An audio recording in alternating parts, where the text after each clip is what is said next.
Uniform civil code గత కొన్ని సంవత్సరాలుగా భారతదేశంలో నలుగుతున్న మాట ఈ యూసీసీ. భిన్నత్వంలో ఏకత్వానికి రెండు విరుద్ధమైన అర్థాలున్నట్లే ఈ యూసీసీ చట్టంలోనూ విరుద్ధమైన ప్రభావాలు కనిపిస్తాయనే వాదన ఉంది. ఈ చట్టం ఇప్పుడు ఉత్తరాఖండ్ రాష్ట్రంలో ఆమోదం పొందింది. ఈ రాష్ట్ర అసెంబ్లీ ఫిబ్రవరి 6న దీన్ని చట్టం చేసి అమలుకు పూనుకుంది.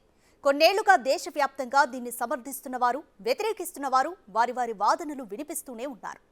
అయితే ఇప్పుడు ఉత్తరాఖండ్ చేసిన పని మిగిలిన రాష్ట్రాలు కూడా చేస్తాయా? అప్పుడు దేశవ్యాప్తంగా దీని ప్రభావం ఎలా ఉంటుంది?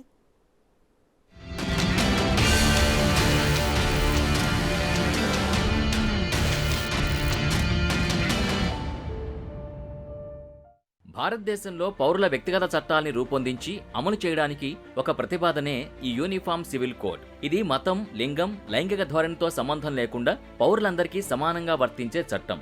యూసీసీ అమలుతో రాష్ట్రంలోని అన్ని మత, వ్యక్తిగత విశ్వాసాలున్న పౌరులందరికీ ఏకరీతిలోనే వివాహం, విడాకులు, భూమి, ఆస్తి, వారసత్వ చట్టాల్లో చట్టపరమైన నిబంధనలు వర్తిస్తాయి. ప్రస్తుతం వివిధ మత సమూహాల వ్యక్తిగత చట్టాలు వారి మత గ్రంథాలచే నిర్వహించబడుతున్న తరుణంలో ఈ చట్టం వచ్చి వివాదాన్ని సృష్టించింది. యూసీసీ అని పిలిచే యూనిఫామ్ సివిల్ కోడ్ తుది ముసాయిదాకు ఉత్తరాఖండ్ కేబినెట్ ఆమోదం తెలిపింది. ఫిబ్రవరి 5 నుంచి 4 రోజుల ప్రత్యేక అసెంబ్లీ సమావేశంలో దీన్ని ప్రవేశపెట్టారు. ఇక స్వాతంత్ర భారతదేశంలో బీజేపీ పాలిత ఉత్తరాఖండ్ యూసీసీని అమలు చేసిన తొలి రాష్ట్రంగా అవతరించింది.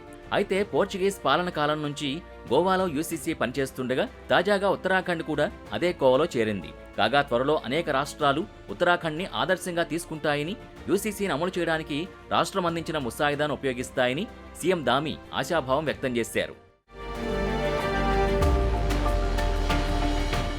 ఇక ఈ యూసీసీ తుది ముసాయిదా 4 సంపుటాల్లో 740 పేజీలతో ఉంది. దీన్ని ఇటీవల supreme court retired judge Ranjana Prakash Desai నేతృత్వంలోని 5 సభ్యుల ప్యానెల్ ఉత్తరాఖండ్ ముఖ్యమంత్రి పుష్కర్ సింగ్ ధామీకి సమర్పించింది. మొత్తానికి వందల కొద్దీ పోలీసుల భద్రతా వలయం మధ్య ఉత్తరాఖండ్ అసెంబ్లీలో యూసీసీ చట్టంగా రూపొందింది. ఉత్తరాఖండ్లో వరుసగా రెండోసారి అధికారంలో ఉన్న బీజేపీ ఎన్నికల ముందు నుంచి యూసీసీ హామీని అనేక సందర్భాల్లో వెల్లడించారు. కాగా యూసీసీ సమస్యపై రాష్ట్ర వ్యాప్తంగా చాలా చర్చ జరిగింది. ఈ అంశంపై రాజకీయ పార్టీలు, మతపరమైన సంస్థలు విభిన్న వాదనలు వినిపించాయి. అయితే ఎన్నికల మేనిఫెస్టోలో చెప్పినట్టే యూసీసీని తీసుకొచ్చామని దామి ప్రభుత్వం చెప్పింది. ఈ క్రమంలోనే పదవీ బాధ్యతలు స్వీకరించిన తర్వాత రాష్ట్ర మంత్రివర్గం మొదటి సమావేశంలోనే యూసీసీ ముసాయిదాను సిద్ధం చేయడానికి ఒక కమిటీని సీఎం దామి ప్రకటించారు. అయితే ఈ ప్యానెల్ ముసాయిదాను రూపొందించే క్రమంలో ఆన్లైన్లో 2.33 లక్షల వ్రాతపూర్వక సూచనల్ని స్వీకరించింది.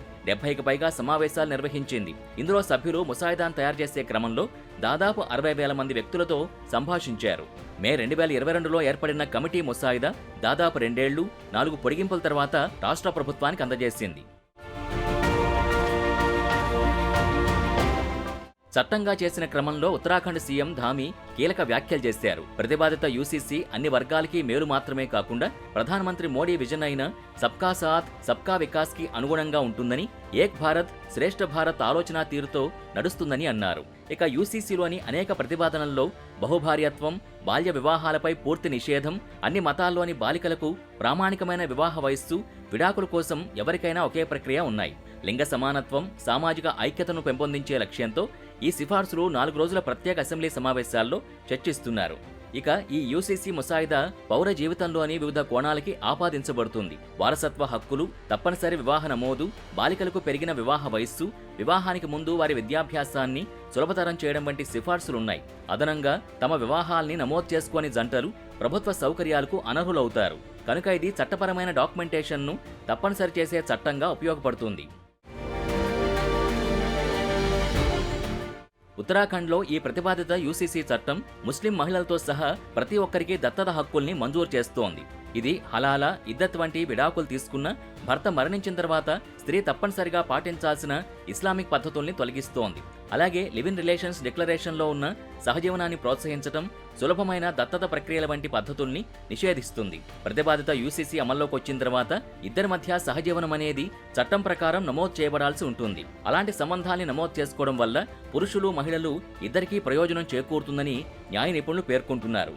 దీంతో మహిళలు నమోదు చేసే తప్పుడు కేసులు కూడా తగ్గుతాయని, అలాంటి కేసుల్లో ఇప్పుడు చట్టపరమైన పవిత్రత ఉంటుందనే అభిప్రాయాలున్నాయి.